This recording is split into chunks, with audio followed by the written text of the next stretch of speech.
A Vibe Mundial apresenta Programa Espiritualidade S.A.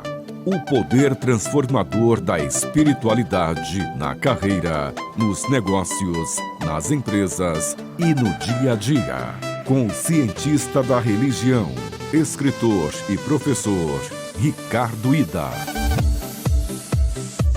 Alô, ouvinte da Vibe Mundial, cá estamos novamente juntos nas ondas da 95,7 FM para falar de espiritualidade, filosofia, ciência, religião, ciência da religião, ocultismo, trazendo sempre grandes nomes, grandes pesquisadores, grandes autores, porque chega de dar palco para palhaço falar bobagem. A gente só traz aqui os nomes mais consagrados, mais importantes, que têm muita credibilidade, muita experiência, muita ética e também muita responsabilidade. Lembrando que você pode acompanhar esse programa através do canal YouTube da Vibe Mundial FM, no canal também Espiritualidade SA, através dos aplicativos iOS e Android da Vibe Mundial FM e o site vibemundialfm.com.br. Temos aí 1 hora de programa com intervalinho para falar hoje com ele, que é um sucesso sempre que vem aqui à rádio. Ele que é editor da Diamond Editora, que é pesquisador, que é arquiteto, que tem algumas dos best-sellers dentro dessa área, que é cabala hermética, teurgia. Marcelo Del Débio, seja bem-vindo novamente. Salve, Ricardo. Prazer sempre estar aqui com vocês. Você sabe que eu fico encantado conversando com ele, porque a minha cabeça não para. São raras as pessoas que em 5 minutos de conversa a gente aprende muito mesmo. Eu, enquanto cientista da religião, já falei várias vezes para ele em off, né? Mas eu falo agora ao vivo, em cores, que ele merece ser um objeto de artigos e teses com todo o seu trabalho, trazendo e aqui para o universo brasileiro com muita seriedade grandes informações, grandes obras que foram esquecidas ou que estavam perdidas sobre esoterismo, ocultismo, tudo que leva a gente a descobrir não só o propósito maior das nossas vidas, mas também conhecer muito sobre toda a produção filosófica e magística do universo ocidental. E hoje a gente vai falar, sempre com um livro aqui, Cabala Hermética, né? Mas a gente vai falar hoje sobre esoterismo cristão. Parece um contrassenso. No último programa que o Marcelo fez aqui com a gente, há 2 semanas, ele falou, olha, sabe que tem um livro que fala sobre tarô e cristianismo, né? E aí eu queria perguntar, Marcelo, existe esoterismo cristão? Ou se existe. Muito esoterismo cristão. Que o pessoal pensa em cristianismo, imagina logo a igreja evangélica ou igreja católica, e esses caras meio que odeiam a magia. Mas sempre existiu a parte da gnose, e na verdade existe magia dentro de evangélico e de católico, né? Eles só usurpam a magia das outras religiões e arrastam para dentro da deles, mas existe esoterismo e existe esoterismo cristão. E existe a gnose, que é a magia cristã.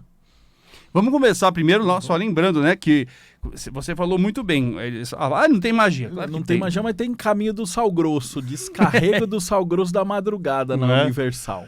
Tem vela para Nossa Senhora. Vela para Nossa Senhora. Põe o santo de cabeça para baixo no copo d'água para fazer chantagem do santo. Tem benzedeira. Então tem muita magia dentro do catolicismo e das igrejas pentecostal, né? Vamos começar. O que é gnose, que você explicou? Então vamos lá. Gnose, no original mesmo, assim, a gente vai ter que fazer uma viagem muito lá para trás para entender, porque esses caminhos eles vão se cruzando, né, ao longo da história. E ela começa essa ideia, esse termo, ele vai surgir lá nos filósofos na Grécia. Então ela não começa como uma religião, ela começa como uma filosofia, né? O pessoal vai pensar, por exemplo, o pitagorismo, aí a gente vai ter ali Platão, o platonicismo, o estoicismo, que são as maneiras de enxergar o mundo, né? Então, por exemplo, você vai fazer o método socrático, que você vai fazendo perguntas, e aí através das autoperguntas você vai se conhecendo. Então isso não tem ainda uma qualidade religiosa. Por quê? Porque na Grécia a religião era vista mais como rituais para a natureza. Então você tinha o ritual do plantio, da colheita, com divindades de plantio e de colheita, né? Então, em paralelo com isso, o que a gente tinha? A gente tinha uma proto-igreja católica surgindo, que na verdade era o judaísmo, né?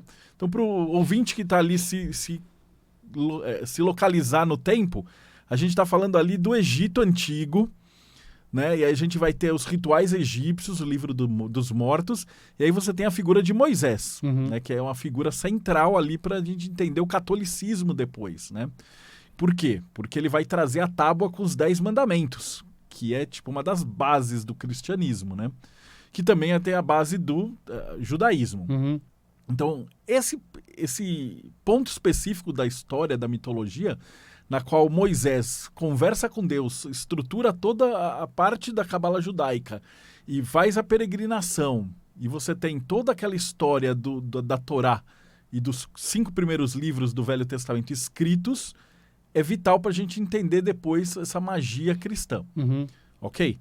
Então, todo mundo lembra, né? Tem o filme da Disney, o filme do Charlton Heston, o desenho da Disney, a novela da Record. Tem a Bíblia, tem figurinha. Então, todo mundo conhece a história do Moisés. Certo. Então, ela é um marco ali do começo, do início ali da cabala judaica.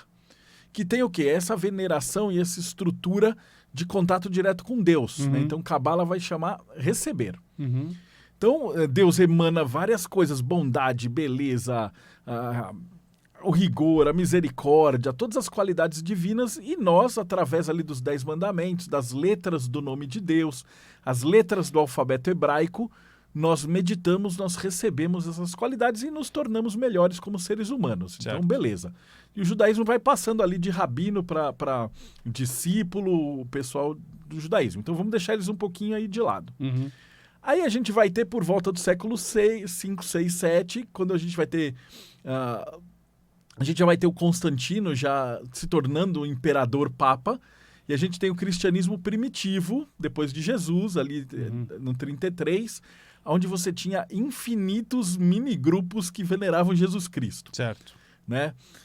Então você tinha vários tipos de gnoses. Então você tinha o Jesus que considerava ele como um humano, aí tinha outros que consideravam ele aqui. A gente viu muito disso depois sendo desenterrado nos pergaminhos do Nag... a gente vai esquecer, Naginaré, eu sempre esqueço. Que são aqueles contos que contam a história do Jesus indo pro Egito, Jesus criança matando um molequinho e furioso, Jesus casando com Maria Madalena. Então, cada núcleo daqueles seguidores de Jesus era um núcleo diferente de adoradores e tinha uma parte de uma adoração a Cristo ali. Quando a Igreja Católica Apostólica Romana unifica tudo e decide que a Bíblia ia ser esses livros... Todos esses pequenos grupos, eles viraram mais ou menos grupos ilegais. E eles foram perseguidos. Aí foram para ser atirados aos leões. Então tem toda aquela história que também quem está assistindo conhece. E aí surgiu o catolicismo oficial. Né? A Igreja Católica Apostólica Romana, que estava associada com o exército romano, então não tinha muito o que discutir com esses caras. E esses outros grupos, eles meio que debandaram e se esconderam e fugiram e saíram da região. Não vou falar país, porque não tinha isso. Mas eles basicamente se esconderam. Mas eles não morreram. Então você tinha aí a igreja copta, a igreja de Alexandria, a igreja cristã egípcia, e você vai ter várias igrejas ortodoxas, a igreja gnóstica grega. Então, várias pequenas igrejas que enxergavam o Cristo com alguma outra coisa que a Igreja Católica não concordava. Certo. Né? Então, aí acontece. Então, a igreja vai seguindo o seu caminho. Os judeus vão seguindo o seu caminho e os filósofos, lá você vai ter depois Alexandre o Grande, né, que era discípulo de Pitágoras e tal, e que arrasta isso para metade do mundo conhecido. Então, a gente tem muito da cultura grega trazida para toda a civilização pelo Alexandre o Grande. Então você percebe, aí tem 3 grandes forças de egrégoras que estão se movimentando. Então uma igreja católica cristã, os judeus pequenininhos ali naquele povo prometido e todo aquele reinado de Alexandre o Grande que trouxe a cultura grega, romana também já tudo misturado. Então que bacana. Então aí a gente tem o que a gente vai chamar de igreja primitiva. Depois, mais para frente, vai ter o Islã. E o Islã é uma parte ali que pega o Muhammad, vê a figura, e ele conversa com o anjo Gabriel, e ele tem o profeta, etc. Eles espalham pela Europa. Tem uma guerra gigante das cruzadas. Aí você tem aquela guerra de cristão com o Islã. E depois das cruzadas, a igreja começa a perseguir os outros cristãos dentro da igreja. Então, se quem está assistindo começar a estudar as cruzadas, você vai ver que teve um monte, se eu não me engano, acho que foi 10, 15, teve muitas. E aí, as várias pequenas cruzadas depois da quinta e da sexta era contra judeu e cristão e cátaro e albigense, que eram essas heresias. Por que heresia? Porque eram seitas, que a gente vai dizer assim, cristãs, que acreditavam no Cristo, mas acreditavam em reencarnação, por exemplo. Ou acreditavam na alma e dualidade de corpo e da alma. Ou no conversa com espíritos, ou no culto do ancestral. Que isso não estava mais autorizado ali pela igreja. Então eles têm essa perseguição gigante. E aí muitos desses textos e tal, eles são desaparecidos, escondidos e perdidos. Então aí a gente está falando desse período que, ao mesmo tempo, 1200 até 1500, né? E 1400, 1300, você vai ter os judeus preocupados com essa ida para a fogueira, eles começam a escrever os livros de cabala judaica que a gente conhece hoje. Então, se você pegar Pardes Rimonim, o Sefer Yetzirah, Sefer Raziel, o livro das reencarnações das almas, são os principais, o Abulafia, o Lúria, são todos os grandes tratados da cabala surgem nesse período histórico, porque os caras estavam desesperados para manter isso vivo. Ao mesmo tempo, os cristãos pegavam todo esse conhecimento e falavam assim, peraí, mas a Torá são os 5 livros do Velho Testamento.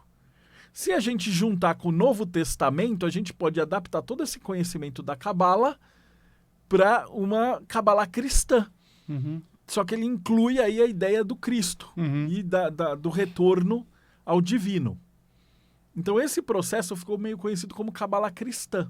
Perfeito. E ele era estudado. Obviamente, ele era fechado dentro de igrejas e a galera de fora desses grupos gnósticos também trazia isso para fora. Só que misturava com reencarnação, espiritualidade, conversa com ancestral. Então eles acreditavam que, por exemplo, se eu era um mestre ali daquele grupo e eu morria, eu poderia ser contactado para depois passar ensinamentos, tal, que o catolicismo nunca ia deixar. Mas qual eram esses grupos que acreditavam em reencarnação e contato com os ancestrais? Você vai ter vários grupos com vários nomes. Então eles são conhecidos assim, são o pessoal que eles chamam de diáspora. Tem vários nomes, né? Entendi.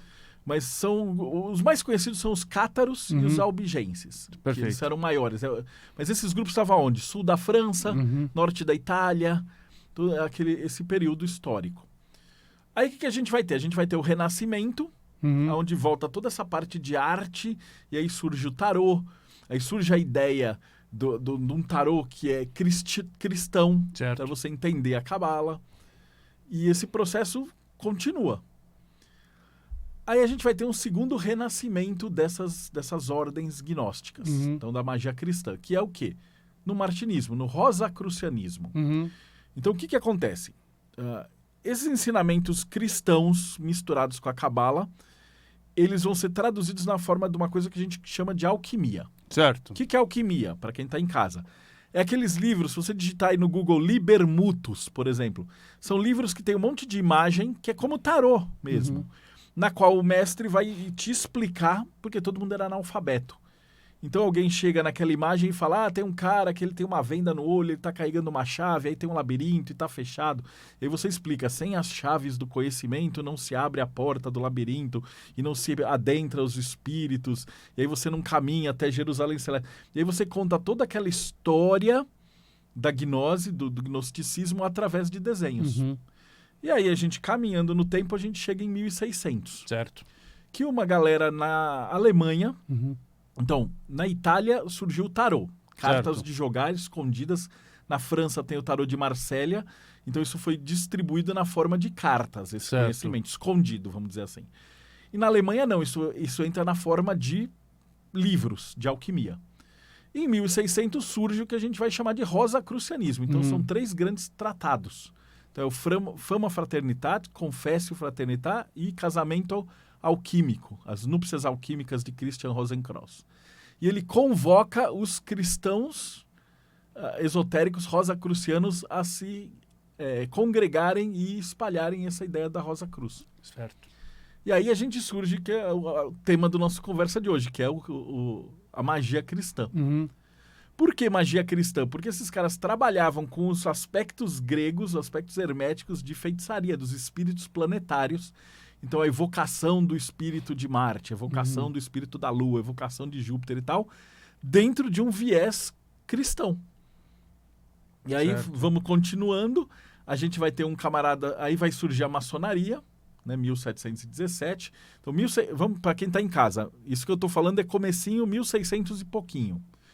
1666, 666, né? Londres pega fogo. E a cidade é reduzida a cinza, uma semana queimando. E aí o rei da Inglaterra, que já estava brigado com o Papa, com a Igreja da Itália e tudo, convoca todos os maçons, maçom quer dizer construtores, das guildas e dos grupos operativos para ir para Londres reconstruir Londres. E essa galera começa a trocar ideia um com o outro. Certo. Em 1717 surge a maçonaria. E a maçonaria vira tipo um agregário, um depositário de todas essas ciências herméticas, a geometria sagrada, os textos do Pitágoras, as filosofias gregas. Isso agrupado em 1717. Funda-se a Grande Loja Unida da Inglaterra. Uhum.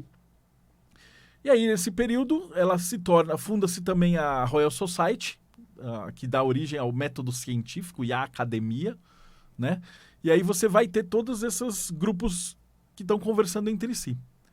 Por volta de 1800 e pouquinho, um cara chamado Martinez de Pasquali está no Haiti e ele recebe também um espírito, ele trabalha, ele diz, e ele faz a fundamentação do que a gente chama de reintegração dos seres. Que é a estrutura da Rosa Cruz um pouco aperfeiçoada, filtrada pelos ideais maçônicos. Entendi. Então aí a gente vai ter origem aí a 2 ritos, que o pessoal de casa agora vai entrar num terreiro mais desconhecido, né? Um é o martinismo e o outro é o rito escocês retificado. Uau. Que é um rito maçônico esotérico cristão. E que é baseado justamente nesse princípio de você, através do Cristo e do exemplo de Cristo, você se purifica como um corpo humano para chegar num espírito limpo. Entendi. Então, basicamente, essa seria a ideia. E aí a gente está falando de magia cristã mesmo, a evocação de espíritos planetários. Evocação dos 72 espíritos de Deus. Entendi. Beleza? Isso vai estar nessa circulação. E aí a gente chega numa figura que todo mundo que está em casa deve ter ouvido falar, que é Eliphas Levi. E Papi, né? E os grandes núcleos do pensamento de estudo martinismo francês. Deixa eu só cortar. O Eliphas Levi e o Papis, eles bebem do martinismo. Eles bebem do martinismo. E eles bebem da cabala judaica. Entendi. Então eles fazem uma tradução da cabala judaica para o francês cristão. Então, todo esse processo martinista que a gente vai ter na França, no final ali do século XVII, XVIII, XIX, ele é um resultado de uma adaptação dos ideais da cabala judaica para um pensamento cristão. Principalmente ali a gente vai pegar o Eliphas Levi, que ele vai fazer o dogma ritual e as estruturas. O dogma ritual é bem claro, né? Porque ele pega um estudo das 22 letras, ele pega o estudo do tarô, ele faz a comparação, ele faz toda a estrutura. Então esse livro acho que é um dos livros mais importantes de magia. Chama Dogma e Ritual de Alta Magia. E aí meio que começou esse cristianismo mágico. Entendi. Através do martinismo. E aí depois a gente vai ter várias outras escolas martinistas, né, ali dentro da Europa, porque eles foram perseguidos também. Você vai ter a Segunda Guerra Mundial, espalhar. E aqui no Brasil a gente tem a Amorc, através do Spencer Lewis, que era o cara que estava nos Estados Unidos e trouxe esse conhecimento. Então aí a gente chega onde a gente pode começar a conversar. Então quem está em casa já tem mais ou menos uma ideia dessa teia de aranha gigante que vai passando de um lado para o outro do que é essa magia cristã. Deixa eu só perguntar, quando a gente fala Amorc, né? A Amorc tem a ver com a Rosa Cruz. Tem a ver com a Rosa Cruz. Porque eu vejo aqueles adesivos, Amorc e Rosa Cruz, é isso? Isso. Ele tem uma ideia que eles falam que é o conhecimento que vem lá do Egito Entendi. e traz e tal. E aí, dentro da Amorc, quando você entra, eles têm um filtro de mais ou menos 1 ano que você tem que ficar estudando lá. E depois de 1 ano você pode entrar na TOM, que é a tradicional ordem martinista. Certo. Que é uma ordem martinista. Por que eles fazem isso? É para filtrar curioso, o nego que vai encher o saco, o cara que não quer coisa com coisa. Então eles fazem o cara estudar 1 ano e aí depois eles vão começar a fazer o estudo martinista. E também já pega um pessoal um pouquinho mais preparado, porque o martinismo ele é meio chatão, assim, tem muita coisa para ler, muita coisa para estudar. Se você pegar um cara na rua e falar assim, vamos estudar o martinismo, o cara não aguenta. Certo. Então eles já pré-selecionam. E aí dentro da TOM você vai começar a estudar isso. Aí o que se estuda no martinismo? A cabala cristã. Então você vai estudar as letras do alfabeto hebraico, qual é a correspondência com a Bíblia que tem isso. Mas aí a gente vai falar de Bíblia, não vai falar mais de Torá. Mas é a mesma coisa, eles pegam os mesmos salmos, as mesmas evocações. E aí ao invés de chamar os 72 nomes de Deus, você chama os 72 espíritos da cabala. Que é a mesma coisa. A gente está publicando agora um livro que é o Liber-Ri e o Liber-In, e eu publiquei o livro de teurgia que faz as evocações judaicas e você pega o mesmo símbolo. Então, basicamente, eles tiveram contato com esse material e adaptaram para o pensamento cristão. Entendi. Então, agora, deixa eu perguntar uma coisinha antes de continuar. Mas eles trazem... Quando você fala espírito, isso que eu queria deixar claro, porque a gente está falando com milhares de pessoas, não está no espírito defunto, né? Espírito que significa o sentido original da palavra, que é a essência. É a essência de Deus. Exatamente. Quando a gente fala de espírito, né? Não é tipo um defunto, necromancia, não. São os altos espíritos. A gente está falando, para quem está em casa, é anjo, certo. Basicamente. A ideia é que o catolicismo tem. Porque não esquece que o catolicismo tem reza para anjo. Né? A igreja evangélica não, mas o cristianismo tem a figura do santo e tem a figura do anjo. Né? Você tem os anjos principais, mas você tem os famosos, são 72 anjos, e depois você vai ter os 9 arcanjos. Então, essa evocação através dos salmos, ela sempre existiu na Igreja Católica. Certo. Sempre teve isso. Isso é magia na prática, né? Eles não chamam de magia, mas é magia. E o que seria essa conversação com esses espíritos superiores? É um anjo que vai te acalentar se você tá ruim. Você tem, basicamente, são 12 qualificações desses anjos. Então, que não por coincidência tem a ver com o zodíaco. Então você tem os anjos ali de Áries, que são anjos líderes, que vão te trazer coragem, força, determinação, liderança. Aí você tem os anjos de Touro, que são anjos que vão te trazer prosperidade material, riqueza, que vão conseguir te arrumar a sua vida quando você tiver, para não te deixar entrar na pobreza e tal. Aí você vai ter anjos de comunicação geminianos, que são anjos de amizade, de filhos, de lidar com pais e com filhos, irmãos, acalentar, comunicação. Você tem anjos de Câncer, que são de música, artes, inspiração divina, de trabalhar com toda essa alegria, né, canceriana. E nota que eu tô falando um negócio, você fala, pô, peraí, isso aí é nova era, é astrologia. E tá dentro da Igreja Católica, né? Aí você tem os anjos que trabalham na energia de leonina, que são os que te trazem autoestima, que te tiram de depressão, que te acalentam. Você tem os anjos virginianos, que são os de exército, de vigília, né? Que orar e vigiar, esses são os anjos que vejam o trabalho. Anjos librianos, que regem relacionamentos. Aí os de escorpião, que traz modificações, transformações profundas, lidar com luto. Aí você tem Sagitário, que são os anjos professores, os proféticos, os que inspiram os guias. Você tem Capricórnio, que são os anjos de proteção, de guerra, de poder proteger exército, de poder. os aquarianos, que são os que te dão vislumbres e inspirações que nunca apareceram antes, né? Eles trazem aquela conexão da fagulha de Deus. E os proféticos, que trabalham com sonhos, que são peixes. Uhum. Então, se você estuda as qualidades intrínsecas dos anjos, você entende astrologia. Ó, que louco. Muito incrível. Né? E existem livros, por exemplo, que estão publicados até, manuscritos medievais cristãos que tentaram fazer uma astrologia cristã.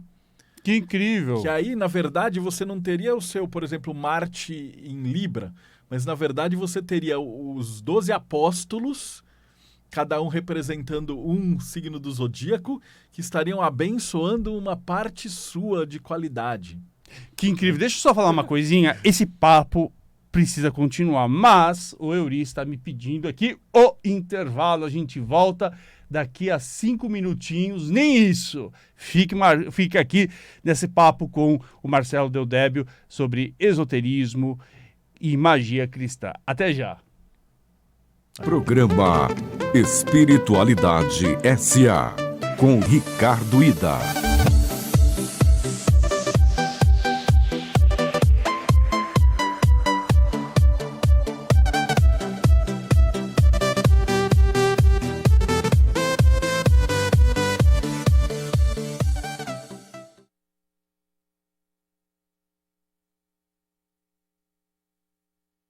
Programa Espiritualidade S.A. com Ricardo Ida. Salve, ouvinte da Vibe Mundial! Cá estamos novamente juntos nesse programa de 1 hora com o querido professor, o grande mestre aqui do esoterismo no Brasil, o Marcelo Deldébio, da Diamond Editora. Não é só da Diamond Editora, ele tem um trabalho incrível em diferentes frentes, inclusive um podcast que depois a gente vai pedir para ele deixar as informações, porque certamente traz também muitas reflexões bastante interessantes. E a gente está falando neste programa especial sobre magia, esoterismo cristão, e nós paramos no momento em que o Marcelo estava falando de astrologia cristã, vinculada inclusive aos 12 apóstolos. Continua aí, Marcelo, vamos lá. Esse papo é muito louco, porque se você pega um cristão fanático, assim, um padre e tal, ele vai falar que isso é um absurdo.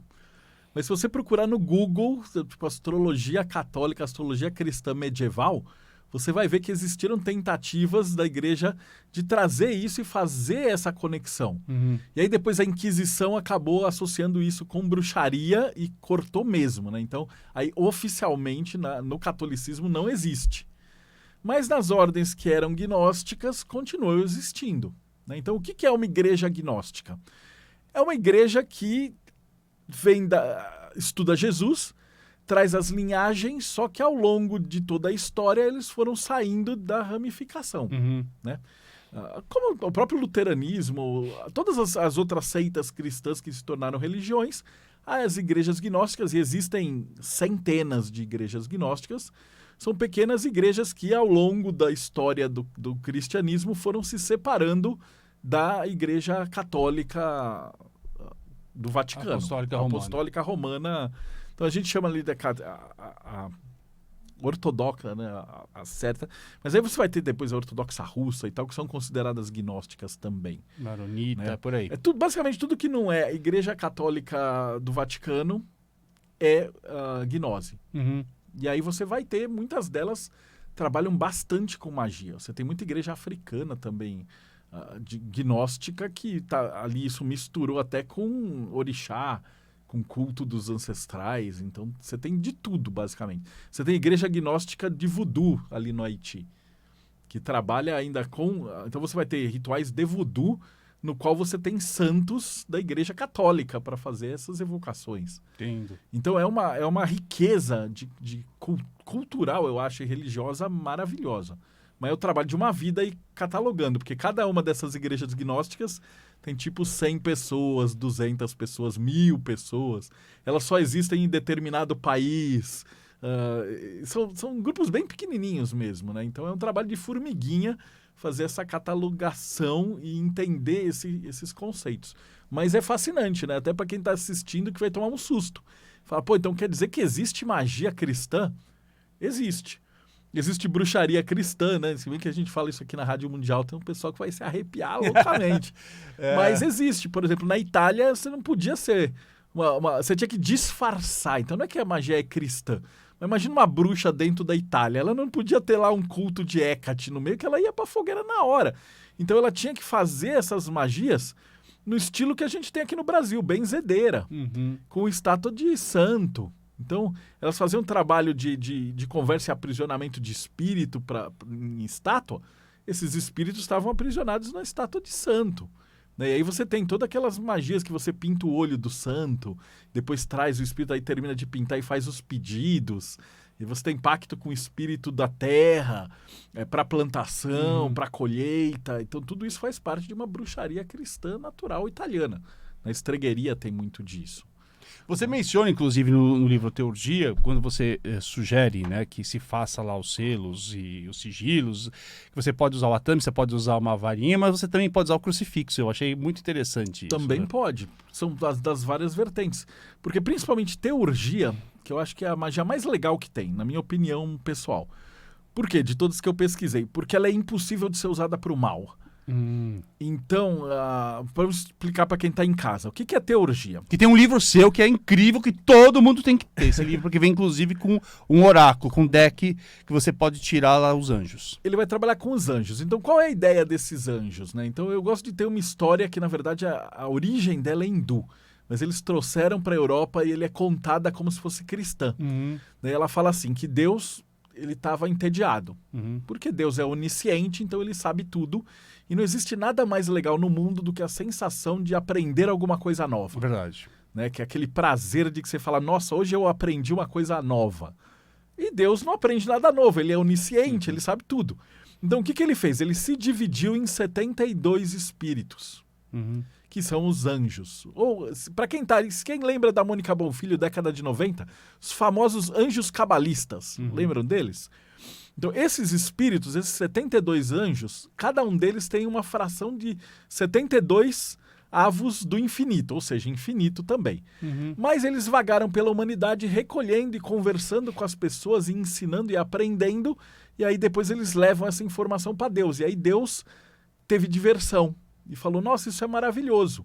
E aí Deus se divide de novo numa segunda etapa em todas as formas vivas do universo. Certo. Então, de acordo com a gnose, ela fala que cada um de nós é uma fagulha infinitesimal do poder de Deus. Então, o que a gente veio fazer na Terra, de acordo com a gnose? A gente veio para executar a vontade de Deus, a vontade divina. Então, a gente precisa, primeiro passo, dentro da alquimia, dentro da gnose, achar uma coisa chamada verdadeira vontade, que na igreja chama de dom, habilidade, que é basicamente a pergunta que eu faço para quem está assistindo a gente agora. Qual é o seu dom? O que você veio fazer na Terra? Então, que é o que todo mundo quer saber. E uma vez que você descobriu a verdadeira vontade, a segunda etapa é construir a grande obra da alquimia.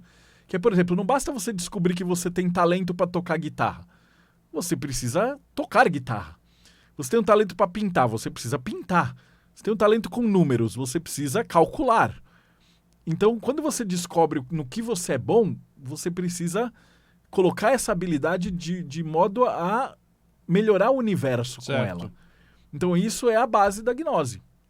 Então, nós descemos como fagulhas divinas e agora nós vamos para o famoso ápice do martinismo, que é a reintegração dos seres.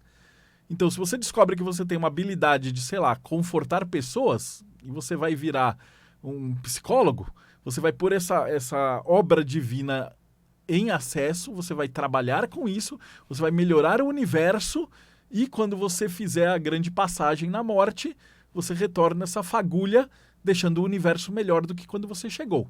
Que incrível isso. Essa é a lógica do martinismo, a lógica da reintegração e a lógica da Rosa Cruz. Esse é o primeiro, na verdade, que a gente pensasse para definir qual seria o grande propósito do martinismo, essa reintegração. Essa reintegração. E aí, o que é essa reintegração? São essas etapas que eu te descrevi. Etapa 1, descobrir o que você é bom. Que aí a gente vai chamar, tem vários nomes, né? Mas basicamente é verdadeira vontade. Que, para quem está assistindo, descubra no que você é bom. Feito isso, a gente da alquimia vai fazer a grande obra, que é ponha aquilo que você é bom para melhorar a humanidade. até o dia da sua morte. Agora deixa eu unificar. E aí você reintegra. Deixa eu juntar com o teu livro de teurgia. Porque no teu livro de teurgia, você diz o seguinte, que tem um determinado horário lá, você vai olhar o data do seu Sol, e depois você pode construir lá uma estrutura a partir dos planetas e os anjos dentro desses planetas. Isso tem a ver com esse propósito? Tem, porque eles são nossos irmãos mais velhos. Então, lembra que eu falei, os 72 anjos, eles são a primeira divisão de Deus. Então, nós queremos achar no que nós somos bons. Nosso mapa astral, e aí que louco, aí já está juntando a astrologia. Ele nos diz exatamente como a gente é. Então, o ouvinte daqui da rádio já está acostumado. Então, provavelmente você que está me ouvindo já fez seu mapa astral, né? Astro.com, Personari. Então, você tem vários sites aí que você pode fazer seu mapa. E aí você começa a entender ali, meu Mercúrio está em Peixes, minha Vênus está em tal. E aí, com esse conhecimento, você vai entendendo quem você é e melhorando. A evocação desses nomes divinos é como se você pedisse uma mãozinha para aquele professor mais antigo, para o seu irmão mais velho espiritual, para ele olhar para você e te dar uma puxada para você subir um pouco. Então você faz uma evocação, por exemplo, do anjo, do sol e tal, para evitar sua depressão. E aí ele vem e te melhora um pouquinho, e você já entra um pouquinho mais no trilho. Então você faz essas rezas, esses salmos, para você ir se tornando uma pessoa melhor. E ao mesmo tempo eles vão te direcionando para aquilo que você é bom. Vou te fazer uma pergunta em cima disso, sempre baseado no teu livro Teurgia. Vamos imaginar o seguinte. Na astrologia, a gente diz que você tem diferentes planetas, né, que você vai identificar as suas potencialidades, mas o teu propósito está no Sol. E aí, eu vi, inclusive, onde é que está o meu Sol e qual é o anjo correspondente. Isso. Lembrando que anjo não é o carinha lá de cabelo encaracolado, com isso asa. É uma força etérea. Que é uma expressão de Deus. Né? Uma expressão de Deus. Expressão de Deus. Então, deixa eu entender uma coisa. Primeiro ponto. Quando você diz, olha, Deus onisciente estava lá entediado, resolveu se dividir em 72... Isso é uma historinha, só para entender. Só para a gente transformar a coisa mais didática. Se dividiu.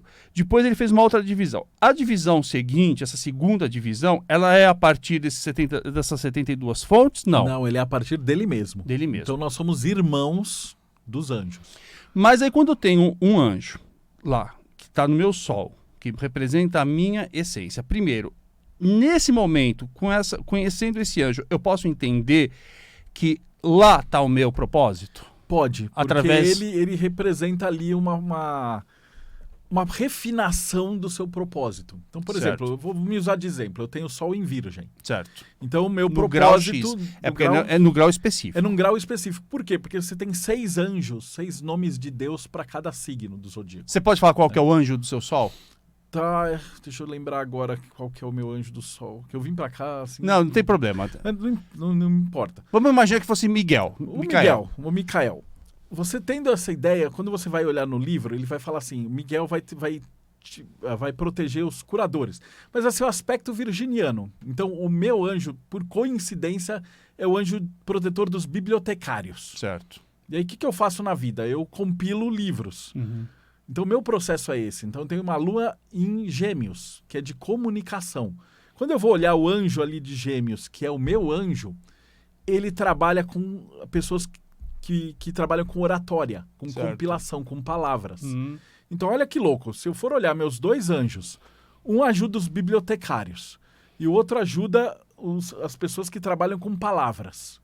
E o que é que eu faço da vida? É isso. Eu compilo, pesquiso e escrevo enciclopédias. Então eu falo, ok, então isso me ajudou. Mas eu já fazia isso antes de saber meus anjos. É porque você já era uma pessoa centrada, porque tem gente né? perdida que não. Eu já fazia isso antes. Aí a hora que eu peguei esses anjos, você olha e fala, que loucura, gente. Né? E a gente tem percebido de relatos da galera que tá fazendo esses exercícios de anjos, que eles têm a mesma expressão de doideira. Eles falam assim, mano, como é que pode? É o meu também. Né? Eu sou um médico, e aí o meu anjo é o anjo que acalenta as dores. E aí a gente vai percebendo. E não é coincidência que a gente tem santos e anjos da Igreja Católica que são patronos e protetores de profissões. São profissões que estão ligadas àqueles aspectos zodiacais. Certo. Tudo é uma coisa só. O ser humano que divide em tarô, astrologia, cabala e tal, mas na verdade tudo é uma coisa só. São sistemas diferentes, mas que, na verdade, levam para a mesma Eles conhecimento. conversam. Quando a gente está falando de evocação dentro do Kabbalah Center, por exemplo, que você fala evocação de um nome de Deus. Uhum. Esse nome de Deus ele tem uma correspondência direta com o espírito cabalístico cristão. Então, um é judeu, outro é cristão, mas isso é a mesma entidade. Certo. É o mesmo espírito. E eu tenho visto, agora estudando Ifá, que os orixás, eles também são a mesma correspondência. Uhum. A única diferença é que um é pretinho, o outro é branquinho, mas isso é claramente uma definição humana de enxergar. É. Porque esses espíritos não têm cor, não têm sexo, não têm gênero, não têm nada, eles são tudo.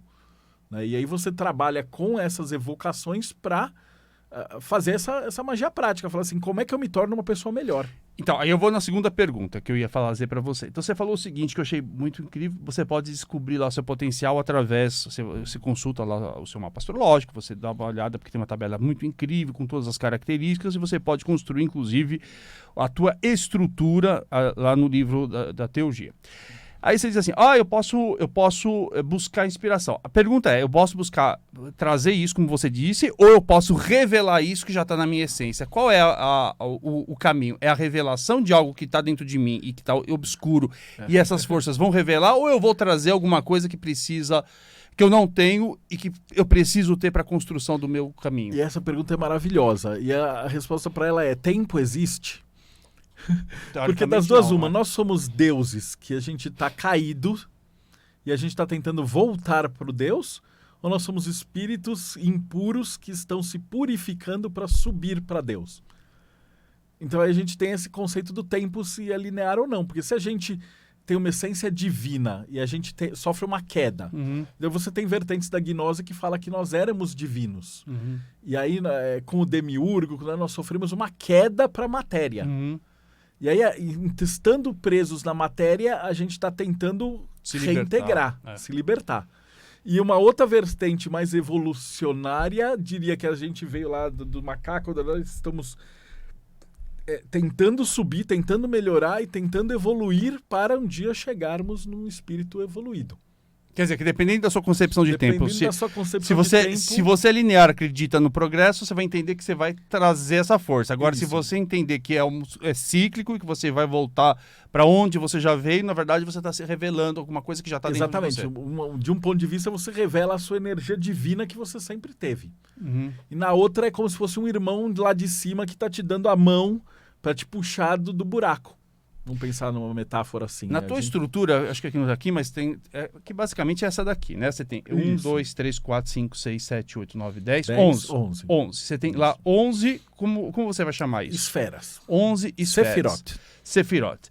Então, dentro dessas 11 esferas, você pode construir, e isso eu acho muito interessante, baseado no seu mapa astrológico, onde está cada um deles e fazer um entendimento dentro da Kabbalah. Isso. Mas, quer dizer, isso aqui é a estrutura minha espiritual que eu vou ou revelar ou eu vou assentar a partir dessas meditações e de rituais que você propõe também no livro da teurgia. Mas você disse o seguinte, eventualmente eu posso estar com um problema, uma depressão, e eu também posso, independentemente dessas esferas, evocar um outro anjo. Qualquer anjo que não está na sua corte. Certo. Então você pode chamar qualquer outro anjo. Então você fala assim, putz, morreu um parente. Eu estou em luto, ou a pessoa está desesperada, perdeu a vontade de viver. Morreu a esposa de um cara, o cara está... Então você vai ter um anjo de conforto que você vai poder chamar para que esse anjo atenda a essa pessoa e conforte a alma da outra pessoa. Então isso é magia pura. Não tem diferença de você falar para uma Wicca, vou fazer um feitiço aqui para conseguir prosperidade. Ou coisa. É que como a gente está falando de anjos, a gente sempre está falando de um propósito maior. Então, ele pode te ajudar a conseguir dinheiro? Pode, mas não de uma maneira, ganhar no jogo do tigrinho, essas loucuras. Mas onde ele vai te dar essa prosperidade? Ele vai te dar mais oportunidades de trabalho. Mas se você não estiver preparado, você vai perder essas oportunidades. E aí que eu vou na outra pergunta, porque você já tinha dito para mim isso, e eu tenho mergulhado nessas pesquisas e tenho achado incrível, porque você diz o seguinte: olha, a teurgia não faz mal, diferentemente de outras magias, né? Então, quando a gente estuda magia em diferentes tradições, Você pode atacar seus inimigos. você pode, guerrear, né? Tem sempre essas coisas. Pegar malvadinhas, né? o emprego do outro, pegar roubar o emprego do outro, o homem do outro, essas coisas tudo, a mulher do outro, não importa. Fazer separar casal, né? Tem todas essas... E de certa maneira, quando a gente olha lá o Kybalion, vai dizer o seguinte, que tudo tem polaridade, tudo tem dualidade, então muitas vezes você vai fazer uma magia, mas isso certamente vai ter um preço, né? Porque você não só você pode usar isso de uma maneira a seguir o teu livre-arbítrio ou contrariar o teu livre-arbítrio, o livre-arbítrio dos outros, então isso tem uma polaridade, tem um preço a pagar. Eu tenho a impressão de, na teologia, você não tem um preço a pagar porque você está lidando com uma força absoluta, que é a força divina. Exatamente, mas o preço a pagar é o mais caro de todos. Que é o quê? Você tem que se tornar uma pessoa melhor. Ai, é difícil, hein? Porque você tem anjos que conseguem te fazer muito rico e tal. Mas você tem que estar num estado de pureza tão grande e verdade para entender ele, porque ele não vai te colocar dinheiro na sua mão que o dinheiro vai ser mal usado. Você vai precisar de virtudes. Então antes. você precisa de virtude. E é virtude de verdade. Você não tem como passar a perna no anjo. Uhum. Então o preço, apesar de ser o mais barato de todos, é o mais caro de todos. Porque você tem que realmente fazer a transformação íntima. Então eles podem fazer milhões de coisas, né? Eles curam doenças, eles resolvem assim, problemas que são quase próximos do milagre, não é nem magia. Mas como é que você realmente acessa isso? Estando puro. Senão ele não consegue nem te escutar. Agora, nos livros tem lá o negócio. Você diz, cada anjo tem lá a cor, o horário, o salmo, Isso. o que é que ele traz na sua vida, mas ele tem os demônios. O que é esse demônio? Esse demônio é a manifestação do reverso do anjo. É literalmente um demônio que eles não têm nem nome pela tradição judaica, porque se esse nome fosse revelado, só de você falar esse nome, você já estaria atraindo essa desgraça para sua vida. Então, ao contrário, por exemplo, se a gente vai falar de Goécia, que são espíritos mais próximos do ser humano, que você pode fazer pacto e às vezes você paga sangue e faz todo esse trabalho assim de baixa magia, com os anjos você só trabalha em alta magia. Uhum.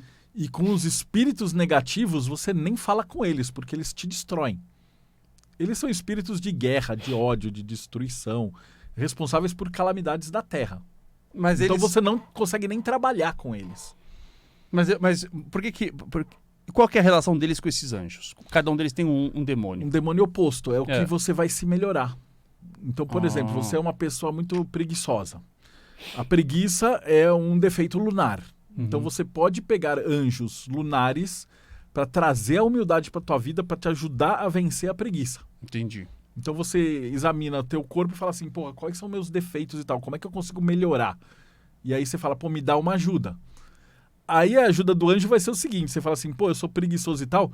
Ele vai começar a criar situações na sua vida que você precisa deixar de ser preguiçoso. Então o problema de você trabalhar com anjo é que às vezes a coisa... Se você pedir paciência, ele vai te dar situações da sua vida na qual você vai desenvolver paciência. Uhum. Ou seja, você vai passar por um período onde você vai ter testado e você vai ficar mais irritado. Então essa é a parte engraçada, é a parte legal de você pedir uma ajuda para um anjo. Então se você pedir força, pedir alguma coisa assim, ele vai te dar situações na qual você vai ser testado e a hora que você termina esse processo, você vai ficar melhor. Entendi. E aí, na verdade, você desenvolve uma habilidade que, por Desenvolve uma exemplo, habilidade que você não tinha. depois ninguém vai tirar a paciência. Exatamente, ninguém vai tirar, é uma coisa sua, uma melhoria espiritual. Você sugere lá que você pegue a carta do anjo, acenda uma vela, leia o salmo e medite. Mas esse é o único ritual ou tem outros rituais que a teologia propõe? Tem vários outros. Tipo o quê? Você pode trabalhar com o próprio salmo, você tem o anjo do dia, você pode trabalhar com o seu mapa, com a sua corte de anjos. Então, por exemplo, segunda-feira. Segunda-feira é o dia da lua. Então você pode fazer ali uma meditação com o anjo da lua. Para que você quer? Para facilitar um contato astral. O que a lua te trabalha? Um plano astral, contato com o morto, contato com a entidade, tambor xamânico. Então, mesmo quem não é cristão pode trabalhar com esses anjos. É isso que é uma coisa muito louca, porque como essas entidades existem, elas estão acima e afastadas de qualquer outro tipo de crença. Então você, tô falando assim, putz, eu vou fazer uma batida de tambor xamânico. Eu gostaria de ter viagens astrais melhores, projeção astral melhor, quero lembrar de sonho. Você tem anjos que fazem justamente esse tipo de processo. Aí na segunda você faz isso. Terça-feira já é dia de Mercúrio. Entendi. Não, desculpa. Terça-feira é Marte. Quarta-feira é Mercúrio. Então, terça-feira é Marte. Então, o que você vai pedir para o anjo de Marte? Você vai pedir mais garra, mais vontade, mais determinação para cumprir os outros dias. Quarta-feira, Mercúrio. Você vai pedir anjos para te facilitarem o trabalho. Então, arrumar um emprego, um trabalho de faculdade, terminar a faculdade. Quinta-feira, Júpiter, grana, prosperidade, expansão. Sexta-feira, amor. Certo. Pô, relacionamento, quero arrumar uma namorada, um namorado, um marido, alguém que goste de mim. Mas aí você não vai fazer, não é que nem aquele negócio, você vai pedir um namorado. O anjo de Vênus, ele vai te trabalhar para que você se torne uma pessoa mais agradável e melhor, e aí a sua energia muda, e aí você atrai uma pessoa melhor. E até melhora o processo. A forma de você amar o outro, porque às vezes você está num relacionamento que você é uma pessoa, uma praga, e está atrapalhando Deixa eu perguntar uma coisa. Olha, você tem vários livros. Vamos imaginar o seguinte, eu quero começar, você que é um livreiro, um comunicador, eu quero começar a estudar magia cristã. As suas obras e outras obras. Qual seria o passo a passo para a pessoa começar a estudar isso? O ideal, assim, que eu recomendo para começar é o Cabala Hermética e um outro livro que acho que é da Paulus, que chama Meditações nos 22 Arcanos do Tarot. Certo. Tá? Então, esses dois são o básico. Por quê? Essa meditação ela vai te dar... Por exemplo, se você é cristão e está assistindo e tal, e fica com medo de ir para o inferno, né? Então você já vai começar com um livro escrito por um padre. Então já é uma coisa que é tranquila. E aí você começa a entender o tarô. Ok. Daí você vai para o Dogma e Ritual de Alta Magia, do Eliphas Levi. Porque aí ele já vai te dar uma ideia das letras hebraicas e do tarô e de todo esse processo cabalístico dentro do cristianismo. Certo. E aí você vai direto para Cabala. E aí você pode ir para Anjos. Teurgia. Que é o seu outro livro. Seria a etapa final. Então começa com Cabala.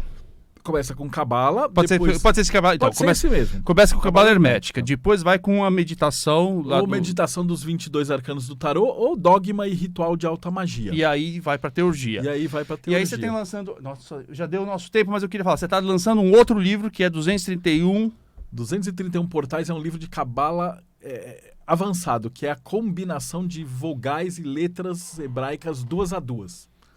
E meditações nos arcanos do tarô de 2 em 2. Então você vai meditar, por exemplo, o louco e o mago. Então é assim, como seria o encontro do louco e do mago? E aí você vai como seria o encontro do diabo com o imperador? E aí você vai trazer essas respostas do inconsciente. Exatamente. Daí a gente conversa mais 1 hora, porque isso é um papo muito louco. Tá feito aqui o convite, você já sabe. Bom, você pode seguir o Marcelo onde, como é que tem acesso a todos os livros, a todas as informações? mdeldebio no Instagram. Diamond Editora. Ó, vamos lá. Instagram, mdeu com L, D-E-L, Débio com 2 Bs. Mdeldebio é o Instagram e... Diamond Editora, que acho que é mais fácil. Diamond com N, Editora. E também tem o site, diamondeditora.com.br. Marcelo, é uma honra sempre, um prazer, é uma bênção ter você aqui. Obrigado, eu tenho certeza que você está mudando a vida de milhões de pessoas. Obrigado, Marcelo, e nos vemos na próxima semana.